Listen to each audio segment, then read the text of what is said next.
Welcome to 5 and 5 from One Stop Co-op Shop, where we discuss 5 key elements of a game in about 5 minutes. I'm Michael Kelly, and today we're looking at the Adventure Game series from Kosmos Games. Quick disclosure that I was sent a review copy of this game.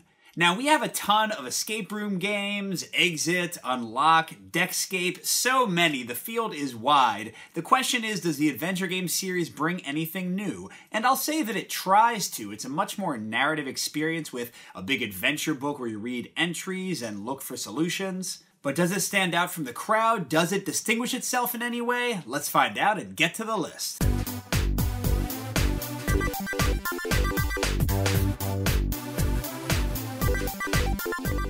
My number 5 is a mix, and that's how the game is scored and how endings are figured out when you play. Both releases that are currently out for the system penalize you when you make bad choices, either by increasing the alarm level or dealing damage to your characters. And when you finish an act in the game, there are 3 per game, you get scored based on how well you performed, and that is added up at the end and gives you sort of an arbitrary score that isn't really that interesting, just has on a chart how well you did, not that great or really well. But I do appreciate that this score and your choices and your health or your alarm level also plays a role in which ending you get and how good or bad that ending is. And also it's nice that you have these save points built in for the scoring system, but they also allow you to stop the game when you have to take a break and continue another time.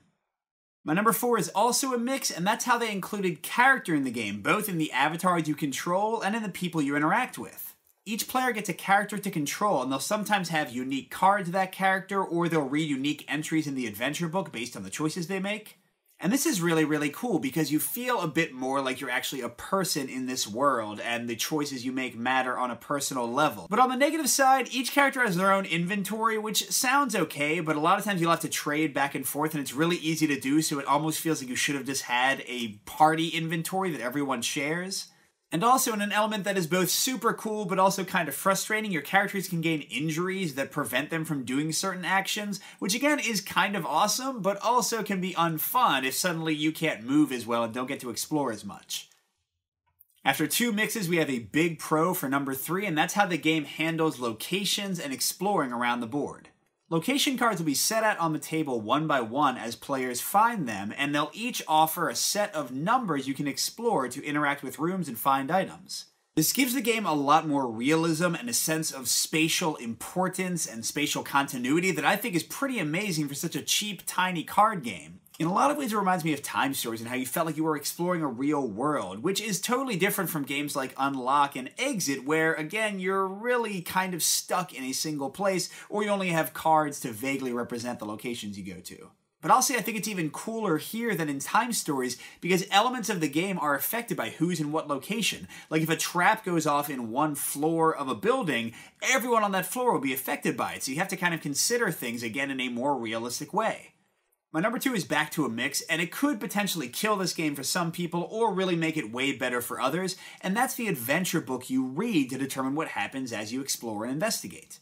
On the negative side, you have to flip through this thing constantly, and there are a lot of pages, and the digits you're looking for go up to 6 digits sometimes, so it can take a while. I will note that Kosmos has an official app that's going to have not only all these entries in there for you to search, but also narration, but so far that's only available in German. They said it should be available in November, but they're not sure. But on the positive side, the immersion, the narration, the existence of clues is much greater with these detailed narrative entries than you would ever get on little cards or brief entries in an app.